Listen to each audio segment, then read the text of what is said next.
എല്ലാവർക്കും എൻ്റെ പുതിയൊരു എപ്പിസോഡിലേക്ക് സ്വാഗതം. ഇവിടെ നമ്മൾ തയ്യാറാക്കാൻ പോകുന്നത് അവിയലാണ്. അപ്പം ഓണം ഒക്കെ ആവാറായി.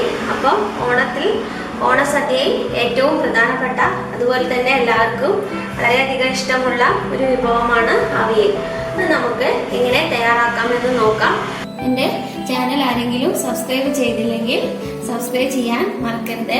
അതുപോലെ തന്നെ അതിൻ്റെ തൊട്ടടുത്തുള്ള ബെൽ ബട്ടണും ക്ലിക്ക് ചെയ്യാൻ മറക്കരുത്. എന്നാൽ ഞാൻ ഇടുന്ന ഓരോ വീഡിയോസും നിങ്ങൾക്ക് നോട്ടിഫിക്കേഷനായി ലഭിക്കുന്നതായിരിക്കും. അപ്പോൾ നമുക്ക് നമ്മുടെ റെസിപ്പിയിലേക്ക് കടക്കാം.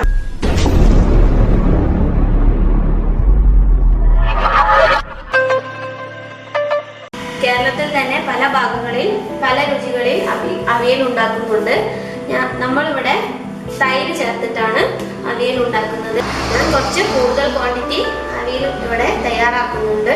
നമുക്കിതിന് ആവശ്യമായിട്ടുള്ള ഇൻഗ്രീഡിയൻസ് എന്തൊക്കെയാണെന്ന് നോക്കാം. ഞാനൊരു അര ലിറ്ററിന്റെ തൈര് വാങ്ങിയിട്ടുണ്ട്.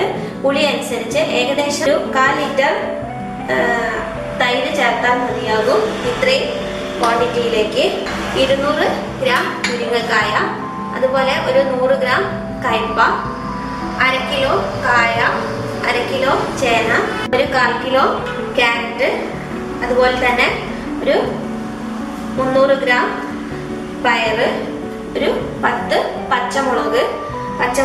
ഉണ്ടമുളകാണ് ഞാനിവിടെ എടുത്തിരിക്കുന്നത്. ഉണ്ടമുളകിന് നല്ല എരിവുണ്ട്. എരിവ് കുറവാണെങ്കിൽ ഒരു 15 പച്ചമുളക് വരെ എടുക്കാവുന്നതാണ്. ഇത്രയും ക്വാണ്ടിറ്റിയിലേക്കുള്ള അളവാണ് ഞാൻ പറയുന്നത്. അപ്പോൾ ഒരു 10 പച്ചമുളക്, ആവശ്യത്തിനുള്ള ഉപ്പ്, മഞ്ഞൾ, അതുപോലെ കുറച്ച് മഞ്ഞൾപ്പൊടി, അതുപോലെ കുറച്ച് മുളക് പൊടി, കറിവേപ്പില, പിന്നെ ഒരു തേങ്ങ ഞാനിവിടെ ചെരുവി വെച്ചിട്ടുണ്ട്. പിന്നെ ഇതിൽ വെക്കാത്തൊരു സാധനം, ഏറ്റവും പ്രധാനപ്പെട്ട ഒരു സാധനം തന്നെ വെളിച്ചെണ്ണയാണ്. അവിയലിന് ഏറ്റവും പ്രധാനമുള്ള സാധനം. നന്നായിട്ട് വെളിച്ചെണ്ണ അവിയലിന് വേണം, എന്നാലേ അവിയലിന്റെ രുചി നമുക്ക് കിട്ടുകയുള്ളൂ. പിന്നെ നമുക്ക് ശ്രദ്ധിക്കേണ്ടത്, അവിയൽ ഉണ്ടാക്കുമ്പോൾ കഷ്ണമെല്ലാം നല്ല ഈക്വൽ സൈസായിട്ട് വേണം കട്ട് ചെയ്തെടുക്കാൻ. വലിയതായി ഞാനിവിടെ സ്പ്ലിറ്റ് ചെയ്ത് വെച്ചിട്ടുണ്ട്. കാരണം എന്തിനാന്ന് വെച്ചാൽ ഇതിലേക്കൊക്കെ നന്നായിട്ട് ഇതിന്റെ മസാല ഗ്രേവി പിടിക്കാൻ വേണ്ടിയിട്ടാണ്. അപ്പൊ നമുക്ക് ഇത് തയ്യാറാക്കാൻ നോക്കാം. അപ്പൊ നമുക്ക് അവിയൽ ഉണ്ടാക്കാൻ തുടങ്ങാം. ആദ്യമേ ഞാനൊരു ഉരുളി അടുപ്പിൽ വെച്ചിട്ടുണ്ട്.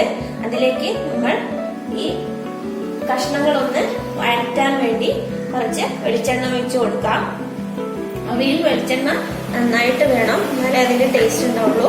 വെളിച്ചെണ്ണ ഒഴിച്ച് അടുപ്പൊന്ന് കത്തിക്കാം. അപ്പൊ നമ്മൾ വെളിച്ചെണ്ണ ഒഴിച്ച് അതിലേക്ക് നമ്മുടെ കഷ്ണങ്ങൾ ഓരോന്നായി ഇട്ട് കൊടുക്കാം.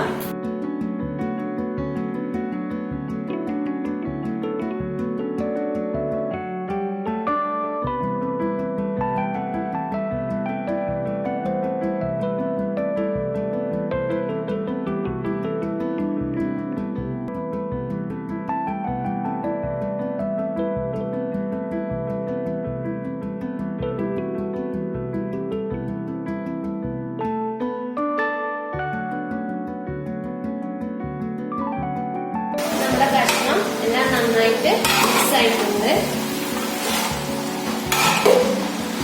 അതിലെല്ലാം വെളിച്ചെണ്ണ സ്പ്രെഡ് ആയിട്ടുണ്ട്. നമുക്ക് ഇതിലേക്ക് ഞാൻ ഏകദേശം ഈ ക്വാണ്ടിറ്റിയിലേക്ക് 1 ടീസ്പൂൺ മഞ്ഞൾപ്പൊടിയാണ് ആഡ് ചെയ്തിട്ടുള്ളത്. 1 സ്പൂൺ മുളക് പൊടിയും ഇട്ട് കൊടുക്കാം. പിന്നെ ഞാൻ നേരത്തെ എടുത്തു വെച്ച പച്ചമുളകും കറിവേപ്പിലയും കൂടെ ചതച്ചതാണ്, അതും നമുക്ക് ഇതിലേക്ക് ഇട്ട് കൊടുക്കാം. നമ്മൾ തീ നന്നായിട്ട് കുറച്ച് വെക്കണം, അല്ലെങ്കിൽ നമ്മുടെ കഷ്ണം അടിയിൽ പിടിക്കാൻ സാധ്യതയുണ്ട്.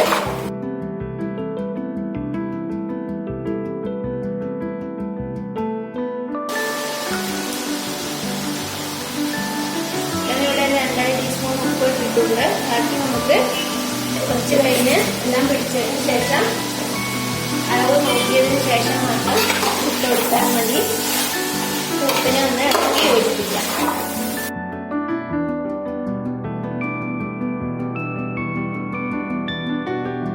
എല്ലാം നന്നായിട്ട് മിക്സ് ആയിട്ടുണ്ട്. നമുക്ക് ഇതിനെ ഒരു പാത്രം വെച്ച് കുറച്ചു നേരം അടയ്ക്കാം.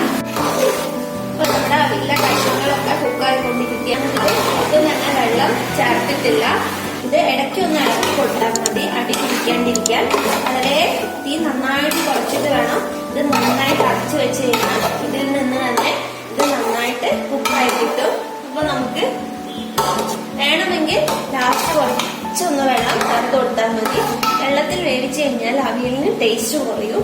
അപ്പൊ നമ്മൾ ഇത് ഒന്നുകൂടി നമുക്ക് അടച്ച് വേവിക്കാം. അപ്പൊ നമ്മൾ എടുത്ത് വെച്ചിരിക്കുന്ന തേങ്ങ ഇട്ടിട്ടുണ്ട്. അതുപോലെ തന്നെ തൈരും തേങ്ങയും കൂടെ മിക്സ് ചെയ്തതാണ്. നന്നായിട്ട് ഇനി ഇളക്കി യോജിപ്പിച്ചു കൊടുക്കാം.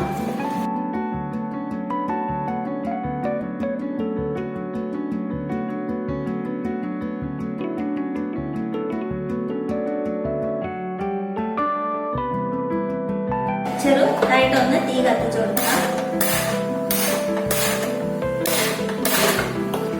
അവസാനമായി കുറച്ച് വെളിച്ചെണ്ണയും ഇതിലേക്ക് ഒഴിച്ചു കൊടുക്കാം. നന്നായിട്ടൊന്ന് ഇളക്കി യോജിപ്പിക്കാം.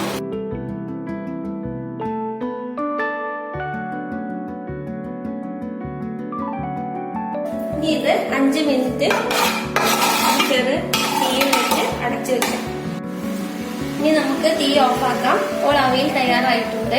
ഇത് നന്നായിട്ട് ചൂടാറി കഴിഞ്ഞാൽ ഒന്നുകൂടെ തിക്കാവും.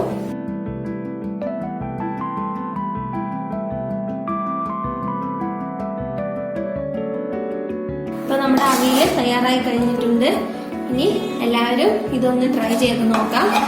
എന്റെ ചാനൽ സബ്സ്ക്രൈബ് ചെയ്യാത്ത ആരെങ്കിലും ഉണ്ടെങ്കിൽ ദയവായി ഒന്ന് സബ്സ്ക്രൈബ് ചെയ്യുക. അതുപോലെ നിങ്ങൾക്ക് ഞാൻ ഇടുന്ന വീഡിയോസ് ഇഷ്ടമായെങ്കിൽ ലൈക്ക് ചെയ്യുക, കമന്റ് ചെയ്യുക, എല്ലാവർക്കും ഒന്ന് ഷെയർ ചെയ്യുക. അടുത്ത എപ്പിസോഡിൽ നമുക്ക് ഓണസദ്യയിലെ മറ്റൊരു ഐറ്റമായി വീണ്ടും കാണാം. അപ്പോൾ അടുത്ത വീഡിയോയിൽ കാണുന്നത് വരെ